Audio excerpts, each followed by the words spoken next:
Så formålet med forsøget er, at i forsøg 1, der skal vi finde gitterkonstanten D med at bruge en rød laser, som har en bølgelængde på 656 nanometer.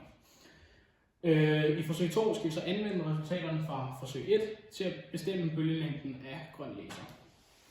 Til forsøget skulle vi så bruge en laserpen, som vi skulle opstille, så den kunne skyde ind i et gitter, og så over på en væg, så vi ville få en masse punkter. Og det der sker, det er, at der opstår interferens og diffraktion. Diffraktionen opstår, når laserlyset ligesom rammer gitteret, og får derfor laserbølgerne til at differentiere, altså til at udvide sig og sprede sig efter. Og det sker, fordi at den rammer ligesom kanterne af bøjningen af gitteret, og det får så dem til at differentiere, altså til at sprede sig. Interferens opstår så, når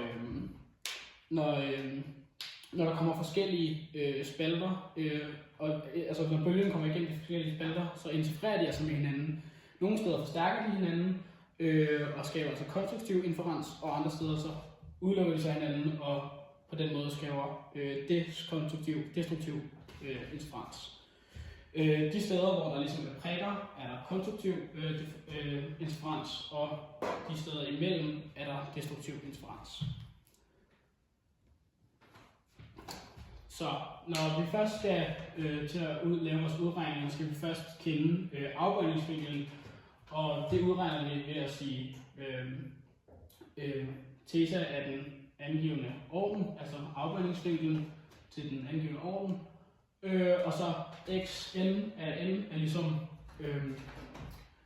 det er afstanden fra centralpunktet ud til den givne orden, og a er afstanden fra centralpunktet ud til gitteret.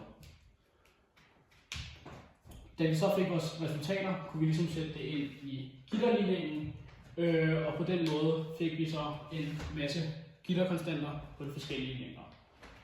Det gav os så et snit på 3768,98 nanometer. Og da vi så ligesom havde fået det her gennemsnit, kunne vi så anvende det i forsøg 2. Så i forsøg 2, så da vi så skulle bruge grøn laser, så målte vi så de nye vinkler, så vi ligesom kunne indsætte dem, så vi ville få forskellige bølgelængde i forhold til i øvrige forsøg. Og så udregnede vi så bølgelængden af grøn laser, og så fik vi så et gennemsnit på 662,91 nanometer. Og ud fra det kan vi ligesom se, at det nok ikke helt passer. Vi har også tjekket op på det, det skulle gerne passe med, at det var 500 nanometer. Det vil altså sige, at der er en masse fejlkilder og nok også en del målusikkerhed. Og en af dem har vi så fundet ud af i vores forsøg, var, at vi havde opstillet vores gitter og laser enormt tæt på hinanden, og langt væk og meget relativt tæt på væggen bagud. Og på den måde, at afstanden ligesom ikke er længere, gør det så også, at der er en højere måleusikkerhed på vores vinkler. Og på den måde afgør det så en større procent. For eksempel hvis vores afgiver med 1 cm, så vil det altså have en meget højere effekt, da vores afstand ikke er særlig lang.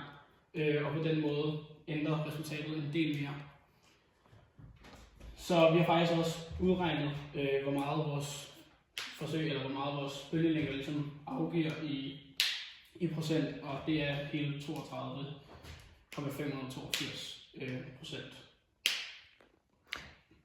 Nu siger du, at det der D, det er i de der nanometer, men hvad betyder D egentlig? Altså hvad betyder gitterkonstanten?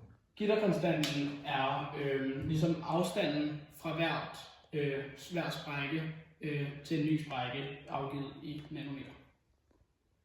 Tak for hjælpen.